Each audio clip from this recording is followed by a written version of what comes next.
everything I'm saying is just the honest truth. It's from the heart, and I'm not trying to disparage anyone. And again, I would say I'm still on the hill, the EOS hill, even though I'm looking around and most people that seem to have gone.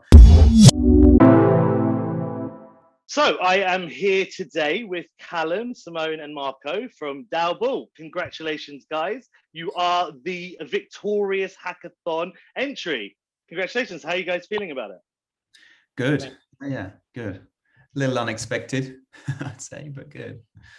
Just to clarify, you guys came first in the Block.one and Google Cloud EOSIO hackathon. Yeah, I mean, the brief was to build a decentralized application with the potential to bring significant positive change at scale to the world, whilst leveraging EOSIO and Google Cloud infrastructure. Yeah.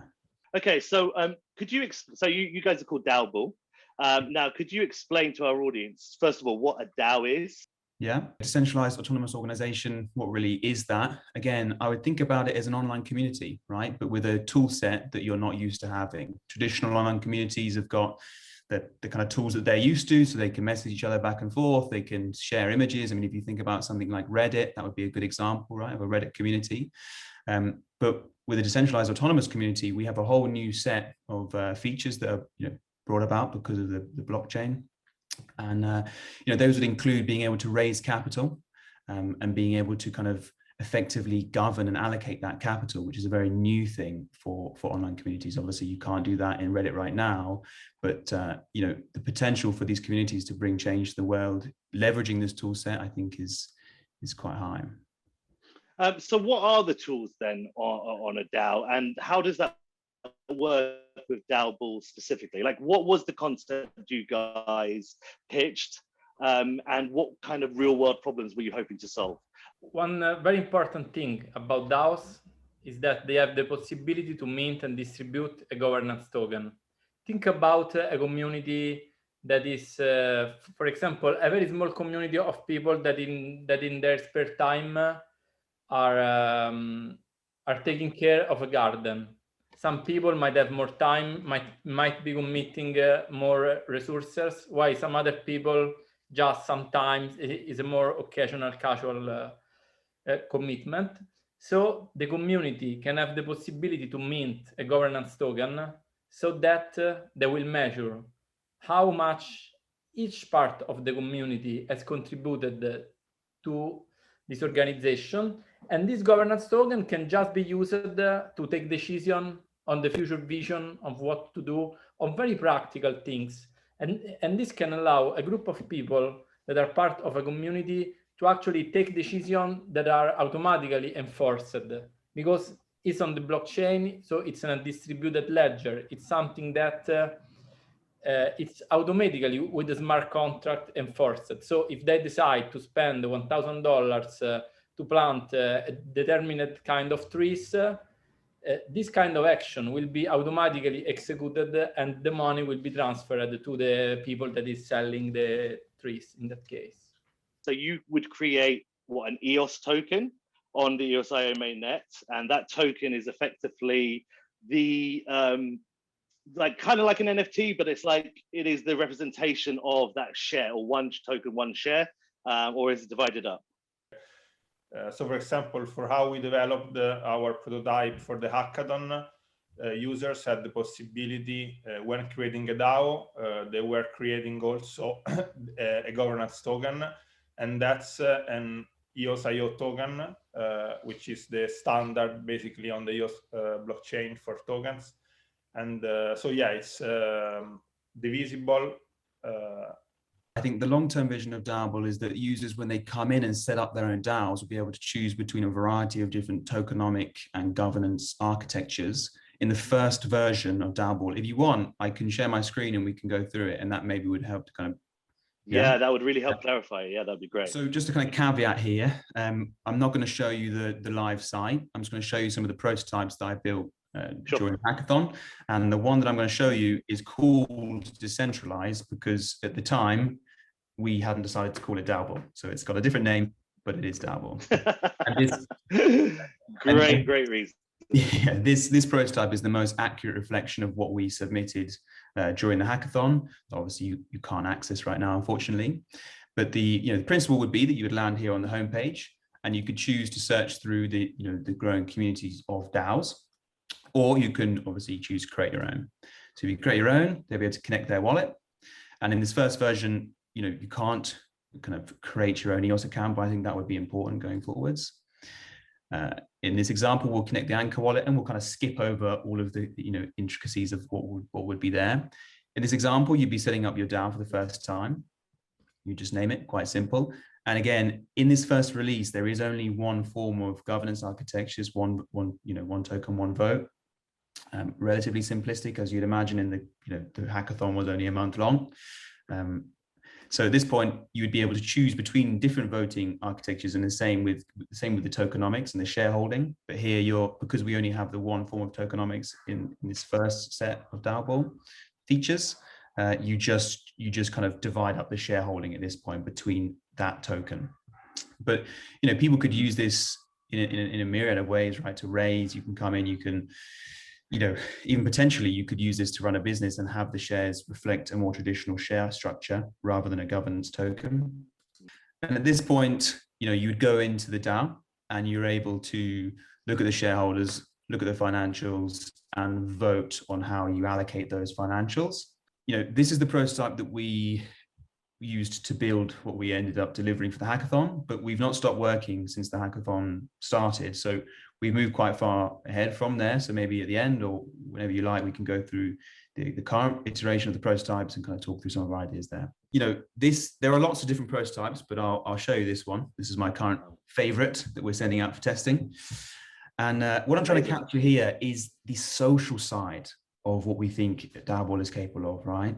And I've put in quite a few examples of what people might be using it for, using their DAO to raise capital, and in some examples even doing I like the DAO Street bets, because I like thinking about how with communities, especially some of the really abstract ones like Wall Street bets, you could never really have predicted that would exist, but it's definitely bringing change into the real world. And I like the idea of thinking about the kinds of communities that aren't obvious to us now, and where they might go. But really, this is fairly similar to what we were looking at before, but with just a slightly more intuitive UI, obviously kind of playing on the Reddit theme here.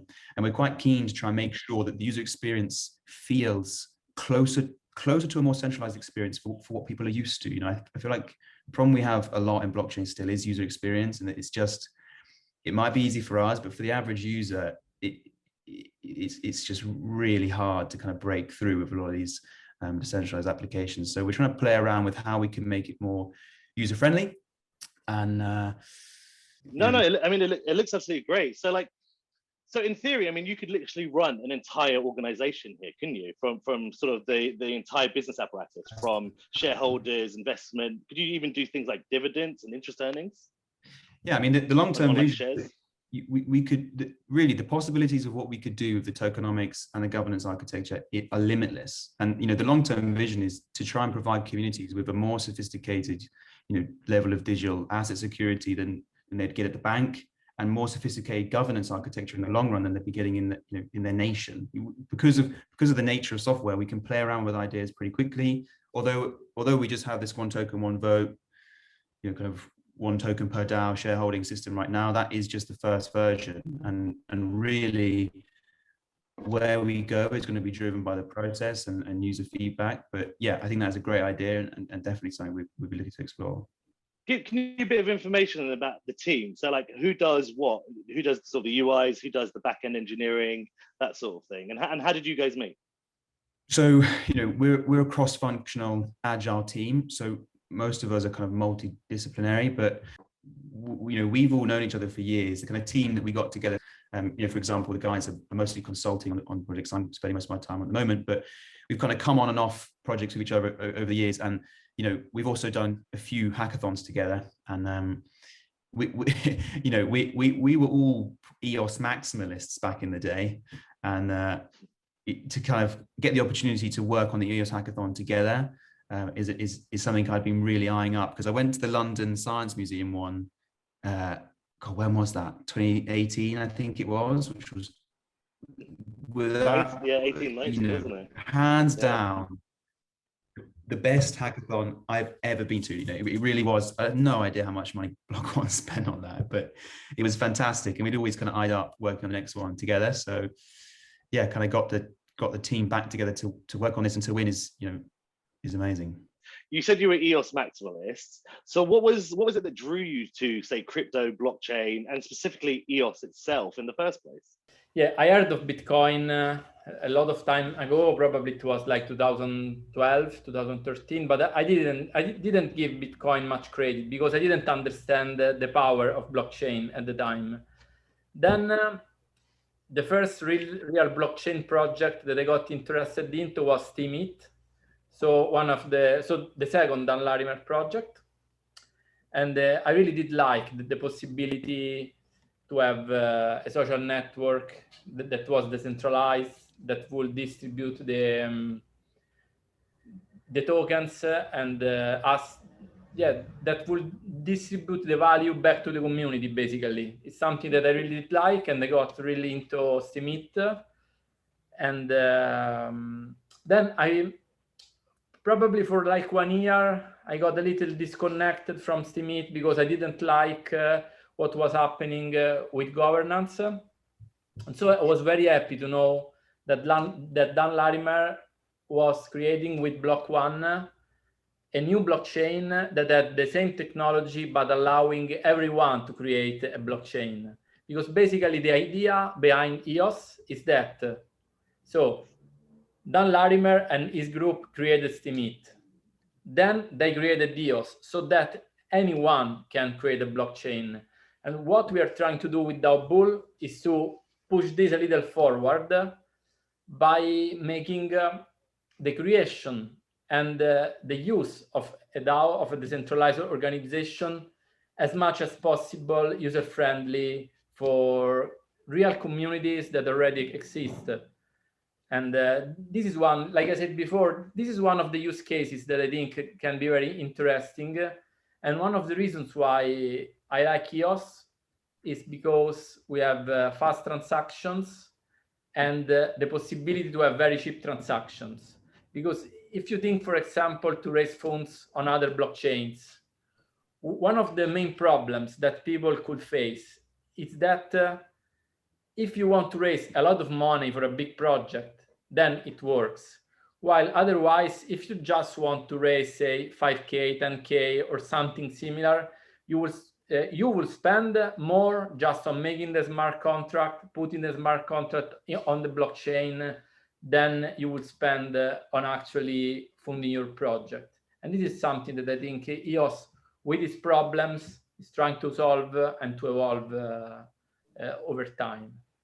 Would you guys then describe a virtual hackathon as being a better experience, or a worse experience, or just a different experience, really? And I'd be interested to hear the comparison between the two. It's definitely different. I think the main difference between the two is that one was held over a weekend at the Science Museum, which pretty limits the scope of what you can build. The other obviously ran over the course of a month. So running over the course of a month, the nature of software development, design and development, we can get a lot more done. So in a way, if you have the resource and the team that's up for doing it, it being over a month is better, because what you can do, you can get a lot more done. But then, to balance it just as an experience, I mean, I said this last time we were chatting, but the Science Museum Hackathon was kind of my table, a Spitfire over my table, another Spitfire here, it was amazing. The event was amazing, and to do it in the Science Museum, was a great experience. And it really is the best hackathon from kind of just for the event of what it was I've ever been to. But as far as getting stuff done, I quite like to work remotely, and if we can have a month rather than 2 days, it's always going to be better. So I guess like the perfect hackathon then would be one weekend, everyone kind of works together, everyone goes off for 4 weeks and comes back for the final, like sort of 3 or 4 weekends later, and there's like a presentation. Yeah, maybe yeah. In a post-COVID world, then let's speak to Block.one and try and get something like that going. So would you guys, I mean, assuming you won't need to in the future, but would you do hackathons then again in the future? Is that something that like you feel like is a good thing for your company and for your brand? Yeah, I don't think we're against doing hackathons. I mean, the reason to do them is they're almost research spikes. I mean, we really didn't intend to win this. And if you had asked me when we handed in, I was really annoyed because with this idea, actually, I love this idea. And the more we got into it, the more I liked it. And we didn't feel like we got enough done. And obviously kind of I'm scouring through Twitter, looking what other people that are at the hackathon, I was convinced myself that we had no chance. Yeah, but yeah, I mean, I think they're a good thing to do. They're a good thing for any team that has the time to do, because, you know, especially if you look at the brief and to work on a brief that is essentially saying to build an app that brings significant positive change to the world, that has the potential to, you're never going to get the opportunity to work on a brief like that within work. You know, even when we break off and work on side projects within work, they're always related to the main projects. And you know, that's what's so great about hackathons, that you can say, okay, when I work on a new, cool, exciting project with this new, cool, exciting technology, that we really wouldn't be able to kind of work in to our usual working month. But the hackathon kind of gives you a chance to kind of, like I say, bring everyone together with a nice little potential carrot at the end of winning. And yeah, I'm a big fan of hackathons. You guys obviously won $25,000, and I think it was $12,500 for Google Cloud credits. So that leads me nicely into my next question. How are you going to spend your newfound riches, and what is the sort of long-term plan and vision then for the company? Well, so yeah, it was 25K plus 12.5 Google credits, and that all just goes straight into Downbull. Downbull will be run as a DAO itself. Everything will be very transparent. We really want to do this as kind of purists. So what's the roadmap then for completion? When do you guys think you're going to be able to release a product? And are you seeking investment, or are you funded? How's it? What's your thoughts? Well, okay, you're pressing the question. So look, we obviously took that money, put it straight into Downbull. Coming off the back of the hackathon, we had interest from our own network of investors, and we've got over 500K on the table of chain agnostic capital. Going forwards from there, because we do a lot of hackathons and we have contact with quite a lot of VCs, you know, we have had interest from other chains, let's say, and you know, we're exploring our options. We're keen to explore our options in the EOS space. We don't really have any connections to EOS VCs. There was the kind of mandate to spend $1 billion on EOS projects that everyone kind of knew about from years ago, but obviously, from my perspective, I don't see much activity in the EOS space, especially from the VC side. But then, you know, I'm not assuming that I know anything, right? There's a lot that goes on within Block.one and the EOS domain that I know absolutely nothing about. So yeah, I mean, to kind of answer your question, yes, we want to do this. We want to bring this into the world. It already exists, and we could kind of push to get the MVP out. But right now, I think we just need to kind of, you know, like I say, we're continuing to work on the prototypes, on the governance architecture. There's a lot of work that can be done without us having to commit to technology. But right now, that's a very important question that we need to get to the bottom of. Once we get to the bottom of it, I think the way we're going to fund ourselves will become clearer. You said you've had other offers on the table for different chains. I'm not going to press you which ones, don't worry. But I am interested to know if Block.one was able to fill that void, would your preference be to stay with EOSIO given the technology as it is? If all things were equal, let's say, and it was just a purist technology choice, would you just kind of choose EOSIO, I guess? And do you think Block.one could and maybe should be doing more to support projects that are built on its technology? Again, I'm not going to pretend like I know what Block.one is up to, or how they've been investing the initial, $4 billion. From what we've all been around in the EOS community since really the very beginning. So I would say it's fair to say that, I've been disappointed with what the decisions seem to have been over the last few years. There seems to be a lack of investment in the space, a lack of investment in upcoming startups. And if you look at the equivalent on the Ethereum Foundation or kind of essentially competitors it's night and day. I would say that Block.one seems to be doing everything it can to define waterfall development, and waterfall development is not the way to develop software like that. You know, it's 2021. We know that, right? So what's going on? But again, I'm an EOS, essentially EOS maximalist. I think it's the best technology. There's a reason why I wanted to work on this hackathon. I think EOS is the best technology, but I think it's on the back foot. Again, maybe it's not because I don't know X, Y, Z, but it seems to be that way. And, you know, this is speaking from someone that is working in software development, knows a lot of people in this space, and Ethereum is magnetic. And it's magnetic because you can get funding, because teams can progress and can do things. But in the EOS space, to be frank, it seems to lack leadership. It seems to lack any sort of communication from Block.one to the community.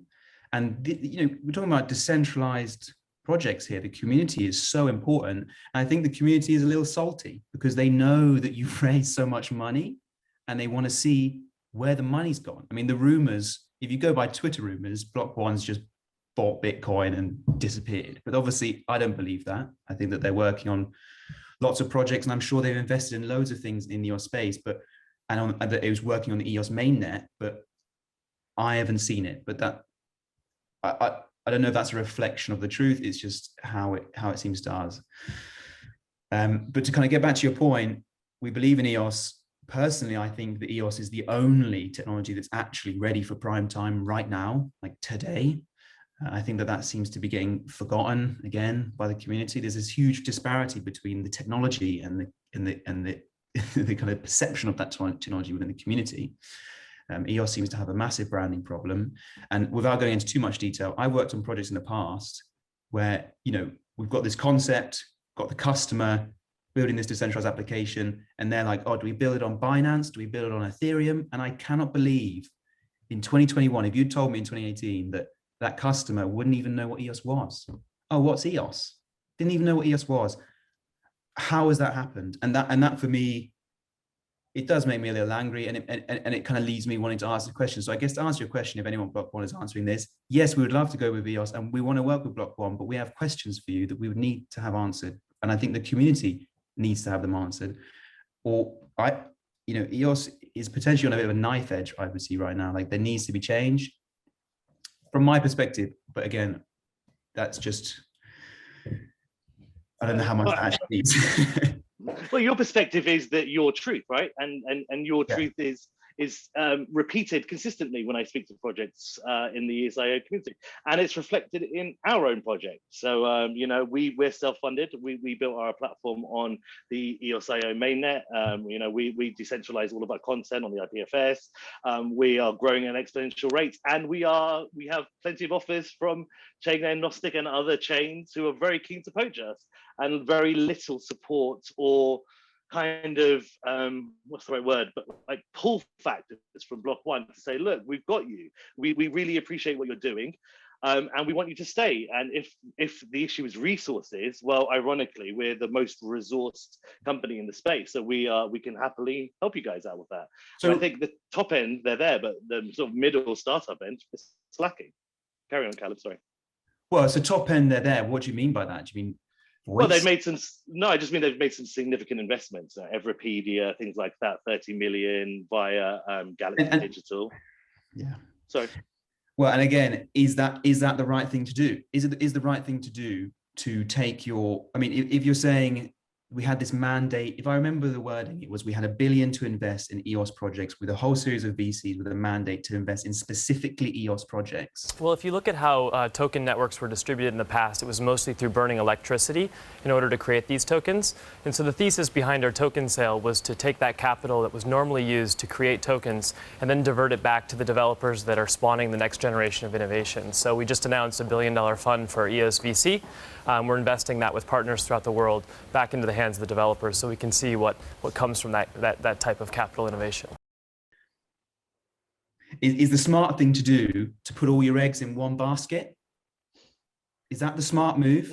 I mean, but these guys are very smart guys, and I just don't believe that they've done it. And I guess that's what seems strange. I feel like I'm missing something, but I agree with you, and you're repeating what I've heard from a lot of people in the space, from the actual builders, right? Not from people that are just here to speculate on currency, from the builders. And though those people are worth so much, you know, to be disenfranchising the people that will be, that got, you know, the die on the hill want to build on EOS. I would have assumed the winners of Block.one's hackathon have demonstrated they have a unique product. They have something that is going to make EOSIO and EOS mainnet and EOS the currency more ubiquitous, more well used. And the ultimate aim of these projects surely is to move away from the kind of closed crypto world into real world projects, right?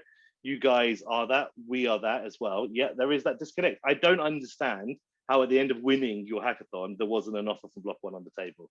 That makes me concerned, frankly. It's one of you. Okay. Did you have any expectation? I'm worried now. I've said too much.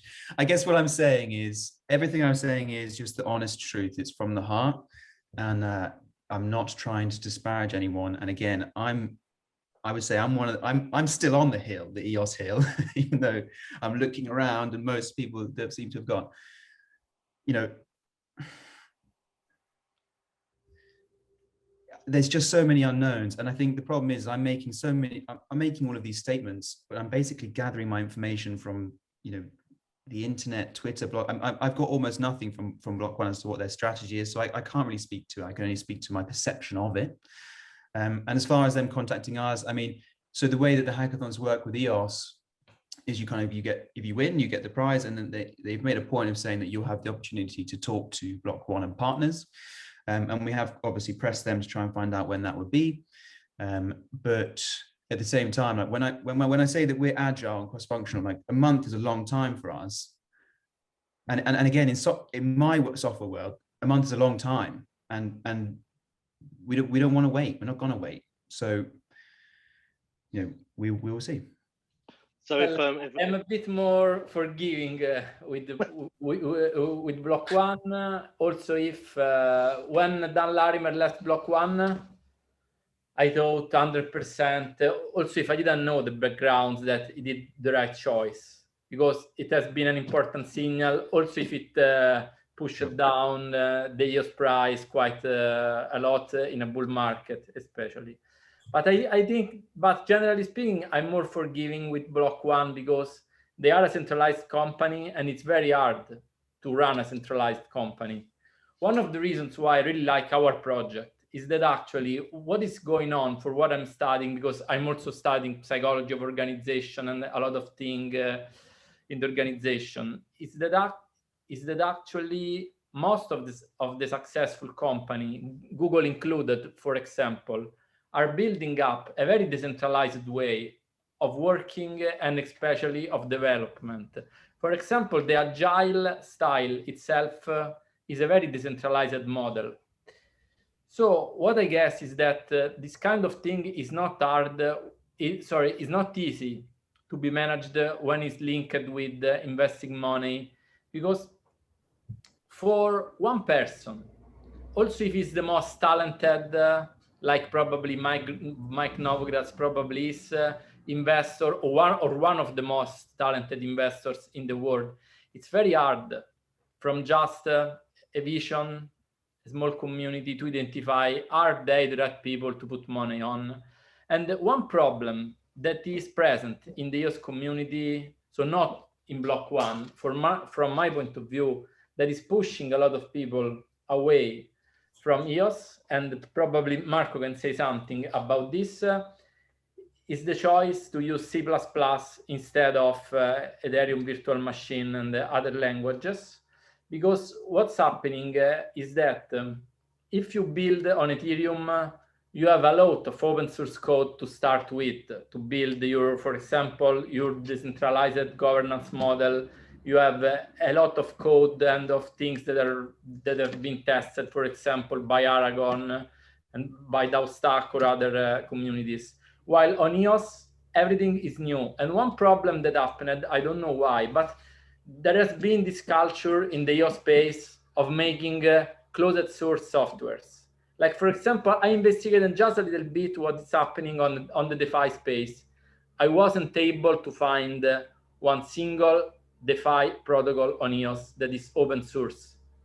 And this is a big problem, because when then we see that the total value locked, so the money that people is investing on those protocols is quite small if we compare with other blockchains. One of the problem is that people want to know where they are putting their money. So yeah, about this, I don't know what Marco can add, but I think that there must be a change of culture. And what I can say that is very forgiving with Block.one is that they don't seem to have wasted a lot of money. And one thing that has to be said is that EOS launched their mainnet when started the bear market, basically. So EOS has been the strongest, the strongest token in the bear market, because in the early 2018, I think, bear market, the EOS token was going up and reached the all-time high, if I'm right. But then when they launched the mainnet June 1st, the bear market started. Then I think this kind of thing has been relevant, and probably it wouldn't have been a great idea to launch a lot of money in a bear market, also risking that project could keep that money in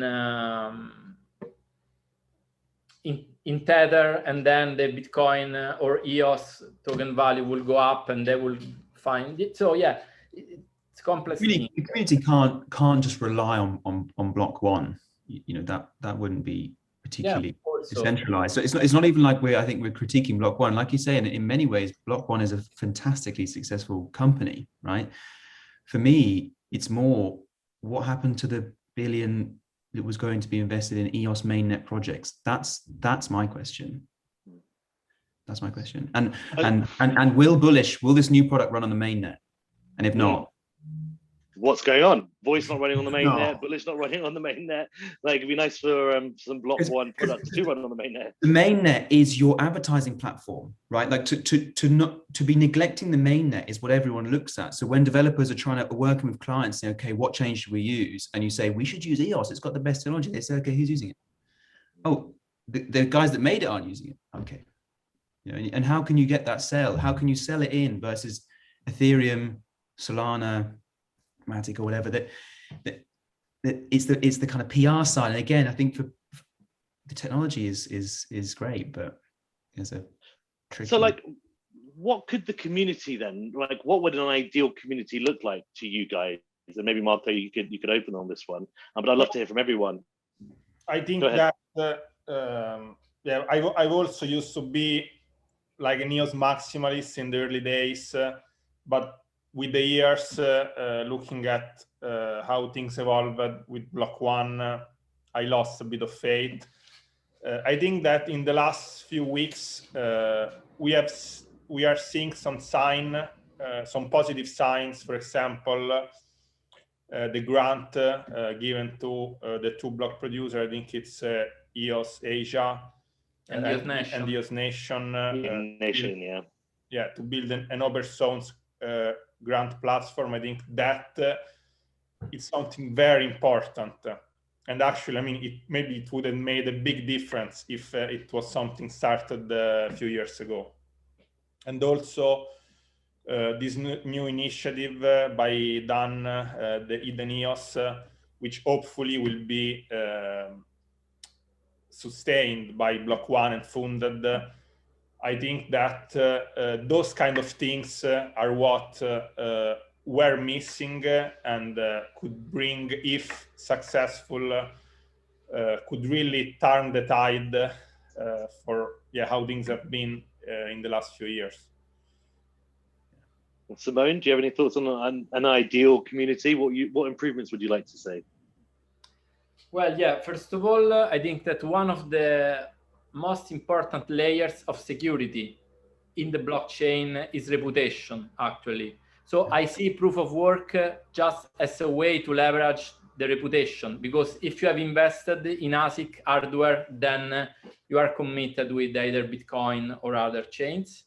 So I think that the most important thing in communities is the reputation that people assign in their mutual peer-to-peer relationship. This is the foundation of community. Blockchains allows this community to grow and scale without needing for a centralized authority to measure and to have a ledger of the reputation of each member. And this is something that is changing the world dramatically. And we see this, for example, in a small but very active decentralized organization of coders. Marco maybe can share something because he's part of a DAO that is a DAO of coders. Yeah, sure. So yeah, in the last few months, I've been working with a DAO. It's called the Org. It's a collective of builders, which includes developers, UX, UI, researcher, product managers. And yeah, I think it's one of the first working example of a DAO.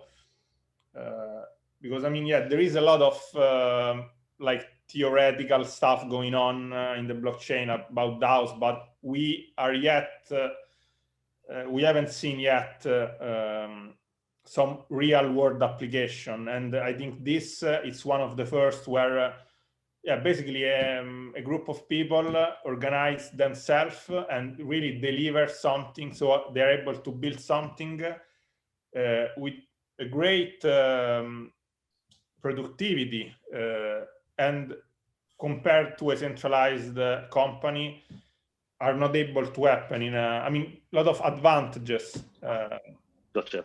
which are not possible to be achieved in a classic hierarchical centralized company. Yeah. What would you like to see from the community? It's a good question. Like what would change things? For me, agile development, proper agile development, or not, but waterfall, but community, like discussing things with the community. I think that the EOS community has been, again, I think things are changing with what Dan is doing and EOS, but you know, more communication with the community. I would love to see more agile development, more open source. I mean, again, you know, a lot more open source would be great. Do you think the community would benefit from some sort of leadership? So, you know, whether it's Block.one or an individual or someone else, but someone who could kind of act as a rallying point to get. There's danger in that, though. There's danger in that, and this is it's an interesting question, isn't it? When you're in this space, because in a lot of ways you need the leadership. I mean, Bitcoin needed the leadership of Satoshi at first, right? And then he stepped away and you know, I think in an ideal world, maybe EOS did have more clear leadership from either one or multiple individuals that would in time step away. I mean, that's the plan with Downbull, right? The plan with Downbull, obviously, things are inevitably going to be more centralized as we start. And then you have to actively work to kind of launch it for it to be able to survive properly in a properly decentralized fashion. But yeah, I would stay away from wanting a kind of from a kind of overarching leader, but yeah, definitely some leadership would help. Yeah, I kind of agree with that. And then really just kind of to conclude, given that you are going to be a DAO and you are going to be decentralized, how do you plan to avoid the steamit or the centralization problems that can occur with decentralization? Yeah, I can try to answer to the governance thing. So yeah, the decentralized stuff. A lot on the governance side, and we are using and we will use an agile approach also to identify which are the best governance models to be tested in our community. At this stage, what we are imagining is a two-layer, so it's like a two-layer version. So you have DAO Bull, that could be a community where your voting power is permissioned. So it's linked to some kind of KYC, some kind of unique human identification. Then you can build small communities. Let's call them small communities just to distinguish them from the DAO Bull that will be the bigger one. And you can have various configurations. Some of the configurations can just be communities where a certain percentage, usually would be the 51%, can take decisions for the majority, while other communities could have different ways of being configured. For example, one way that I like a lot will be the possibility to have the small community to be to have 51% that can vote, but then there will be permissioned communities where your reputation, so if you make a scam, let's call it a scam, so 51% of the token holders are in a position to make a transaction where they move all the funds in the bank of the community to one single account that just belongs, for example, to a multi-sig of those 51% of token holders. So if this happens, what can happen is that any people that has been damaged can make can ask to DAO Bull reputation system to punish those guys that wouldn't lose the funds in the bank, but they would lose their unique reputation inside DAO Bull.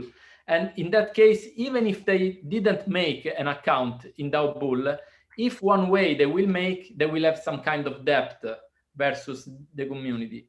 And this is something that it's just an idea, and with everything we will make, we want to have an MVP, test it with real people, see if it works.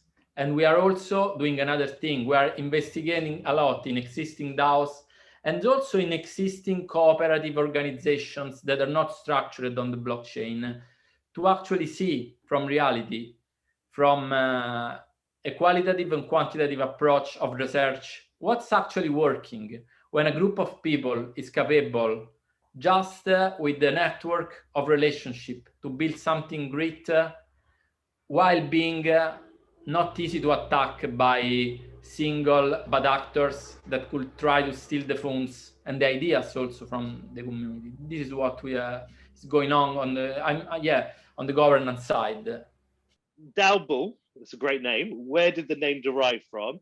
And is it true that Brendan Bloomer stole this name from you for his new decentralized exchange? Yeah. Oh yeah, definitely. They stole it from us.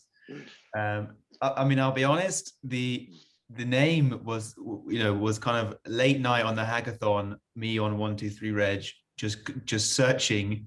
DAO this, DAO that, DAO this, DAO that. DAO verb. What can we get a .com for? And you'd be amazed. It's almost all gone. Like literally all. It was almost going to have to be an .io. But yeah, then we found Downbull, and it just kind of felt right. I like. Well, it's obviously all about DAOs, and the spirit of the bull is something good to invoke. We are in a bull market. Was it the spirit of optimism? Yeah, I was going to say, is it the bull like market? The optimistic. You're a decentralized. You're an optimistic decentralized autonomous organization. Yeah, that's the plan. I love it. So, where can people find out more information about Downbull? Do you have a website, social media, email list? Yep. So at the moment, Downbull.com is just a holding page, which would kind of link you to our Twitter. Our Twitter handle is DAOBulls with an S, because someone had already poached Downbull. So yeah, we're DAOBulls. You can get us there. Become one of our first followers. We've only got 140, I think, now. So you can get in early. Now. And yeah, obviously, as soon as we have the roadmaps, things will be published there. And I'm pretty keen to, like we say, to do this as pure as we can. So I want to be getting everything posted up onto our Twitter, our meetings, our thinking, our prototypes, everything, to try and get as much feedback from the community as possible. And yeah, exciting. When can we expect to see? When can we expect to see the first product, the first consumer facing products going to market? If we can't give you a day on the roadmap, because there are dependencies that are outside of our control. A lot of it has to do with funding, right? Like once we have an idea of funding and where we're building, then roadmaps.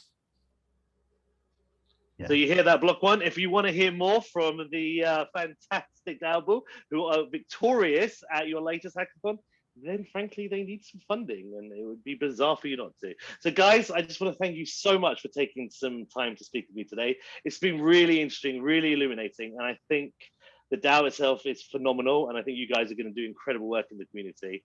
And yeah, we feel very blessed that you're sticking with EOSIO, at least in the short term. So thank you very much, and we look forward to seeing what you guys do next. Great stuff. Thanks very much. Thank you, Michael. Cheers. Bye.